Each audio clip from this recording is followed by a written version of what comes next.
ડીસા નગરપાલિકા ચૂંટણી ward number 2 અને 4 માં આપના ઉમેદવારોએ વિજય વિશ્વાસ સાથે ફોર્મ ભર્યા। જનતાના પ્રતિનિધિ તરીકે હરેશભાઈ ઠક્કરે સિક્કાઓ દ્વારા ડિપોઝિટ ભરી અનોખી છાપ છોડી, તો શિક્ષિત ઉમેદવાર રંજનબેન પંચાલે વિકાસનો રોડમેપ રજૂ કર્યો।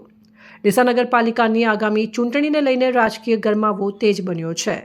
આજે આમ આદમી પાર્ટી દ્વારા વોર્ડ નંબર 2 અને વોર્ડ નંબર 4ના સનિષ્ઠ ઉમેદવારોએ ચૂંટણી અધિકારી સમક્ષ પોતાના ઉમેદવારી પત્રો ભરી વિધિવત રીતે ચૂંટણીના મેદાનમાં ઝંપલાવ્યું હતું। વોર્ડ નંબર 2 મધ્યમ વર્ગનો અવાજ બની ઉભરતા હરેશભાઈ ઠક્કર વોર્ડ નંબર 2ના ઉમેદવાર હરેશભાઈ જે ઠક્કરે આજે સાદગીપૂર્ણ રીતે પોતાની ઉમેદવારી નોંધાવી હતી। સામાન્ય અને મધ્યમ વર્ગનું પ્રતિનિધિત્વ કરતા હરેશભાઈએ પોતાની ડિપોઝિટ પેટે ₹2000ની રકમ સિક્કા સ્વરૂપે ભરી હતી। તેમની આ અનોખી પહેલ લોકશાહીમાં સામાન્ય માણસની શક્તિનું પ્રતીક બની રહી છે। મધ્યમ વર્ગની હાડમારીઓને વાચા આપવા માટે તેઓ કટિબદ્ધ હોવાનું આ પ્રસંગે જણાવ્યું હતું। જ્યારે વોર્ડ નંબર 4 શિક્ષિત અને કર્મઠ ઉમેદવાર રંજનબેન પંચાલનો વિકાસ મંત્ર રજૂ કર્યો હતો અને વોર્ડ નંબર 4માંથી રંજનબેન ગોવિંદભાઈ પંચાલે પ્રાંત અધિકારી સમક્ષ પોતાનું ફોર્મ રજૂ કર્યું હતું અને એક શિક્ષિત ઉમેદવાર તરીકે રંજનબેન વિસ્તારની સમસ્યાઓથી ભલીભાંતિ વાકેફ છે। તેમણે મતદારોને ખાતરી આપી હતી કે જો જનતા તેમને વિજયી બનાવશે તો તેઓ વિસ્તારના પ્રાણ પ્રશ્નોના કાયમી ઉકેલ લાવશે। નમસ્કાર, વોર્ડ નંબર 4ના મતદાર ભાઈઓ બહેનો અને વડીલો, હું રંજનબેન ગોવિંદભાઈ પંચાલ ડીસા નગરપાલિકાની ચૂંટણીમાં વોર્ડ નંબર 4માં આમ આદમી પાર્ટી તરફથી ઉમેદવારી નોંધાવી છે। તો દરેક નાગરિકને વોર્ડ નંબર 4માં આપનો કિંમતી સમય અને પવિત્ર વોટ ઝાડુના નિશાન પર બટન દબાવીને આપણી દીકરીને વિજેતા બનાવશો જી। વોર્ડ નંબર 4માં દરેક સમસ્યાનો નિકાલ, જેમ કે રખડતા પશુઓનો નિકાલ અને શિક્ષણ ક્ષેત્રે લાઇબ્રેરી અને સિનિયર સિટીઝન માટે પાર્કનું આયોજન કરેલ છે।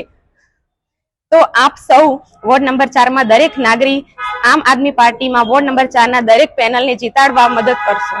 રંજનબેન પંચાલની વિકાસની પ્રાથમિકતાઓ, મૂળભૂત સુવિધાઓ, વિસ્તારમાં પાકા રોડ રસ્તા, શુદ્ધ પીવાનું પાણી અને આધુનિક સ્ટ્રીટ લાઇટોની વ્યવસ્થા, સ્વચ્છતા અભિયાન, નિયમિત સાફ સફાઈ દ્વારા વોર્ડને આદર્શ અને સ્વચ્છ બનાવવો, રખડતા પશુઓમાંથી મુક્તિ, જનતાની સુરક્ષા માટે વિસ્તારને રખડતા પશુઓના ત્રાસથી મુક્ત કરવાની મહત્વપૂર્ણ ખાતરી। અમે જનતાની વચ્ચે રહીને કામ કરવા માંગીએ છીએ। ડીસાના વિકાસ માટે શિક્ષિત અને પાયાની જરૂરિયાતોને સમજનારા પ્રતિનિધિઓની આજે ખાસ જરૂર છે। આપ ઉમેદવાર પક્ષ બંને ઉમેદવારોએ ફોર્મ ભર્યા બાદ મતદારોમાં પણ ઉત્સાહ જોવા મળ્યો હતો। ડીસાના રાજકારણમાં હવે સામાન્ય અને શિક્ષિત લોકોના આગમનથી પરિવર્તનના પવન ફૂંકાઈ રહ્યા હોય તેવું લાગી રહ્યું છે। તારીખ સૌરાષ્ટ્રની ચૂંટણી જાહેર થતાની સાથે તો ગુજરાતમાં એક રાજકીય ગરમાવો આવે છે। જે ગરમાવા વચ્ચે ડીસાના નગરપાલિકાના વોર્ડ નંબર 2માંથી હું હરેશભાઈ ઠક્કર આજે આમ આદમી પાર્ટી તરફથી ઉમેદવારી નોંધાવી છે।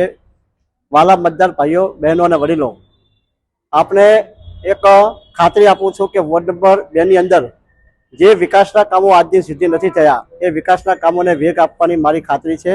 સાથે સાથે વોર્ડ નંબર 2ની અંદર કોઈ પણ નાગરિકને કંઈ પણ સમસ્યાનો સામનો નહીં કરવો પડે, જેવા કે રોડ રસ્તા, પાણી, લાઇટ, સાફ સફાઈ, જેની એવી ડિજિટલ વ્યવસ્થા હું કરવાનો છું કે એક પણ નાગરિકને નગરપાલિકાની કચેરી ખાતે ધક્કા ખાવા નહીં પડે।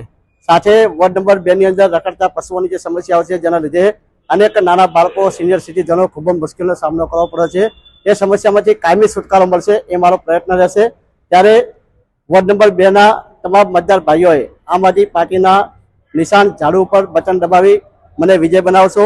અગાઉ પણ નગરપાલિકામાં જે ઇલેક્શનમાં હું ઊભો હતો અને એમને ખૂબ સારો સાથ અને સહકાર મળ્યો હતો, જેના થકી આ બીજી વાર મેં ઉમેદવારી નોંધાવી છે।